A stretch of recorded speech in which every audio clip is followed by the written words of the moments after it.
Marriage, breakups, divorce, ये शब्द आज हमारे समाज में इतने कॉमन हो गए हैं कि ये एक हर तीसरे या चौथे घर का एक मुद्दा बन गए हैं। सोचा इस पर कुछ बात करी जाए।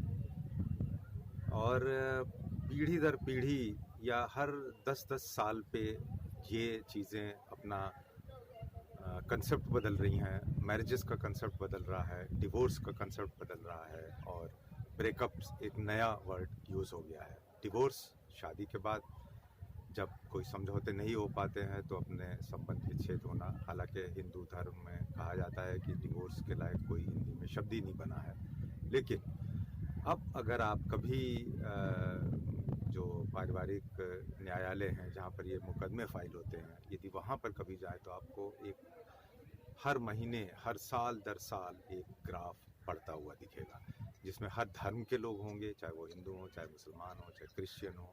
हर वर्ग के लोग होंगे, चाहे वो छोटे तबके के लोग हों, मेरा मतलब है कि कम आमदनी वाले, मीडियम वर्ग के लोग हों जो कि औसतन आमदनी वाले हैं, चाहे वो कितने भी बड़े, कितने भी रईस हों। ये चीज़ें, शादी, ब्रेकअप्स, ये धीरे धीरे इनका ग्राफ बहुत तेज़ी से बढ़ता जा रहा है। मैं कुछ आंकड़े भी आपको दिखाऊंगा इसके बीच में। क्विकली बात करते हैं कि आखिर ये सब ऐसा क्यों हो रहा है।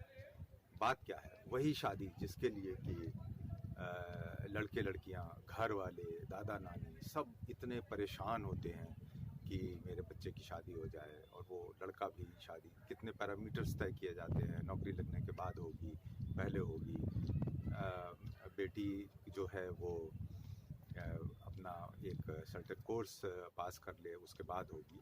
और इस तरीके के तमाम चीज़ें तय करने के बाद शादी होती है।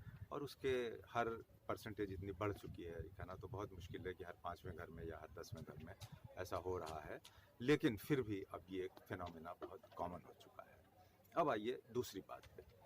शादी के पहले अब समाज इतना स्वच्छंद हो गया है, बच्चे और लड़के और लड़कियां सब घरों से बाहर निकल रहे हैं, बचपन से ही मिलजुल रहे हैं।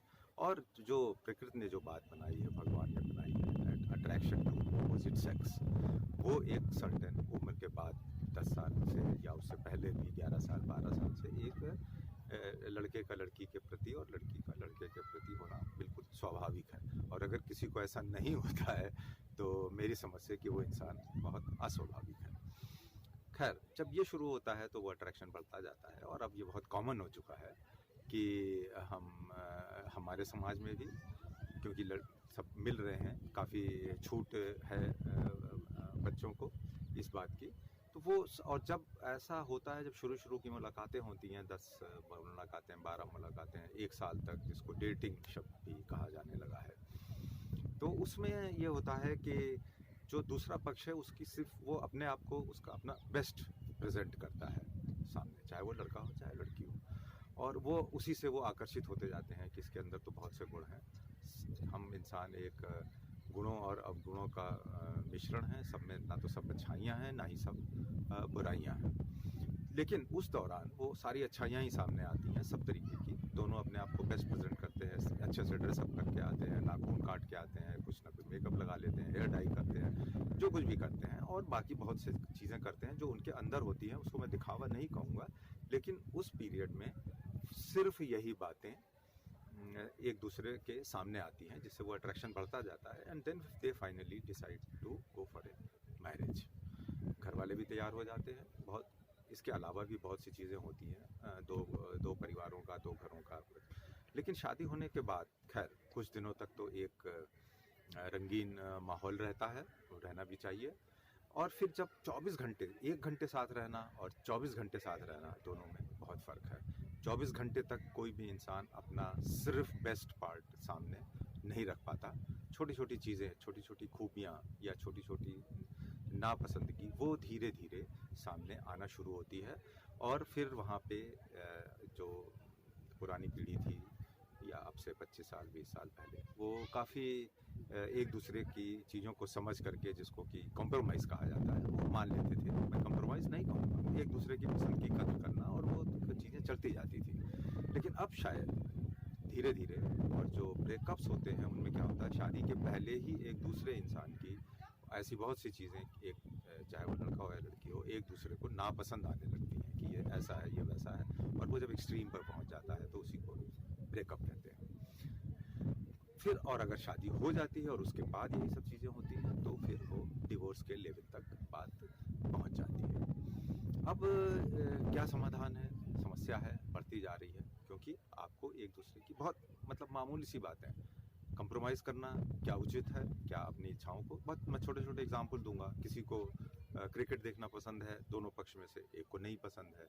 खाने पीने की बहुत सी आदतें होती हैं, एक को पसंद है, दूसरे को नहीं पसंद है, लेकिन जब साथ में रह करके आपको 24 घंटे एक दूसरे की पसंद और नापसंद का ख्याल रखना है, तो ये काम अगर आपने बखूबी कर लिया तब तो चीज़ें ठीक से निभ जाती हैं, और नहीं कर पाए तो फिर यही नौबत आने लगती है ब्रेकअप्स या डिवोर्स। चलिए एक और पक्ष हम अपने समाज का या अपने देश के युवाओं का, ये जब शादी होने के बाद क्या है कि पहले भी ऐसा होता था, बहुत से हमारे यहाँ जब शादी होती है तो तमाम फैक्टर्स होते हैं, अनगिनत फैक्टर्स होते हैं, दो परिवार जुड़ते हैं, नाना नानी, भाभी, ननद, देवर, एक दूसरे, बहुत से लोग होते हैं। एक हमारे यहाँ जिसको मैं देख रहा हूँ कि वो बहुत अच्छी बात नहीं है कि शादी होने के बाद जो दोनों पक्ष, चाहे लड़का हो लड़की हो, वहाँ पर ऐसा 100% ऐसा नहीं है, एक्सेप्शंस होते हैं, कम भी हो सकते हैं, ज़्यादा भी हो सकते हैं, इसलिए ये मेरी बात सभी पर लागू नहीं होगी। मगर जो चाहे वो वर, पहले तो वर पक्ष बहुत ज़्यादा, मतलब लड़के की तरफ से ऐसा बहुत ज़्यादा होता था कि लड़की की शादी होते ही उसकी ये इच्छाएं होती थी या उसका ये वो कोशिश करता था कि लड़की अब टोटली हमारे उसमें आ जाए, मतलब हमारे दायरे में आ जाए, ये अपने माँ बाप को भूल जाए, अपने घर को भूल जाए, अब इसका वो घर नहीं है, अब इसका यही घर है और अब इसको वहाँ से कोई मतलब नहीं है। ये एक धारणा होती थी, बहुत ज़्यादा लोगों में होती थी, सबको मैं नहीं कहूँगा। और तो ये एक ऐसा पक्ष था जो कि न्यूट्रल नहीं था, ऐसा नहीं होना चाहिए था। और फिर ये भी एक लड़की पक्ष, लड़की के लिए या उसके घर वालों के लिए बहुत नेगेटिव चीज़ हुआ करती थी। अब धीरे धीरे चीज़ें पहले बराबरी पर आई और अब ऐसा ही दोनों पक्षों की तरफ से होने लगा। अब लड़की पक्ष या लड़की भी ये चाहती है कि मैं जैसे ही आऊँ, अब ये जो मेरा पति है ये टोटल मेरे हिसाब से चले, अब ये अपने घर वालों को भूल जाए। और इसी सब में अब धीरे धीरे न्यूक्लियर फैमिलीज की तरफ चले गए। दोनों की यही इच्छा होती है, भाई तुम्हारे घर वालों से मेरा मतलब नहीं, उसको तुम्हारे से मेरा मतलब नहीं, तुम उसको छोड़ दो, तो बेटर ये है। धीरे धीरे हम शायद यही चीज़ें करते करते यहाँ तक पहुँच गए। अब ऐसा है तो फिर अब क्या समाधान होना चाहिए इसका? क्या कैसे ये, क्योंकि ये इसके बहुत से फ़ायदे तो शायद बहुत ही कम हैं।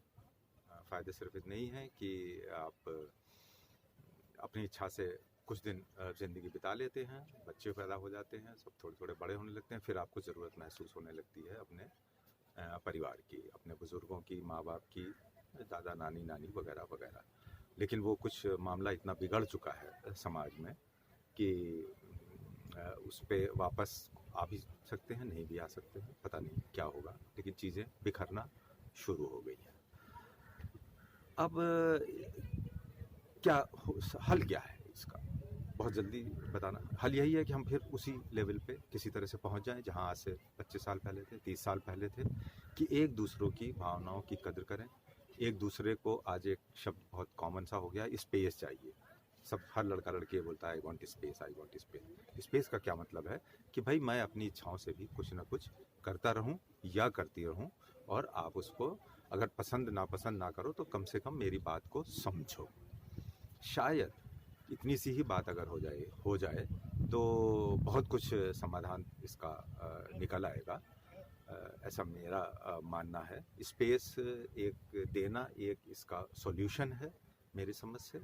और जो दोनों की चीज़ें मिल नहीं सकती, सबकी हर बात एक की दूसरे को पसंद नहीं आ सकती, हर खाना पीना पसंद नहीं आ सकता, तो वहाँ पे दोहरा उसको आप स्पेस कह लीजिए, एडजस्टमेंट कह लीजिए। एडजस्टमेंट शब्द सुनने में बहुत अच्छा नहीं लगता है कि हम एडजस्ट कर रहे हैं। एडजस्ट करने का मतलब है कि हम आप पर, आपकी वजह से हम अपनी ख्वाहिशों को दबा रहे हैं।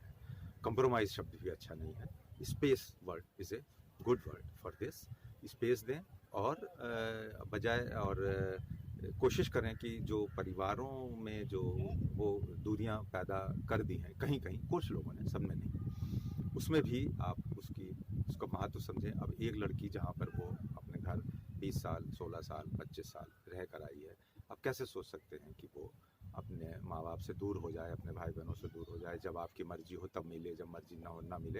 And same applies to the girl also, कि वो लड़का जो अपने माँ बाप के संग इतने दिनों रहा है, जिन्होंने उसकी जिम्मेदारी उठाई है आप ही की तरह जैसे आपके माँ बाप ने उठाई है, वो कैसे अपने माँ बाप से दूर हो जाए, उनको छोड़ दे। बात बहुत लंबी है, ये टॉपिक बहुत लंबा चल सकता है, लेकिन मैंने थोड़ा सा आज इस पर सोचता ही रहता हूँ, तो मैंने सोचा एक बात करूँ।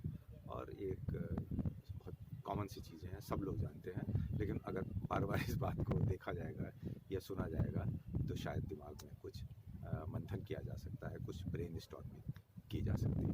थैंक यू फ्रेंड्स, अगर वीडियो पसंद आया हो तो लाइक और सब्सक्राइब करें।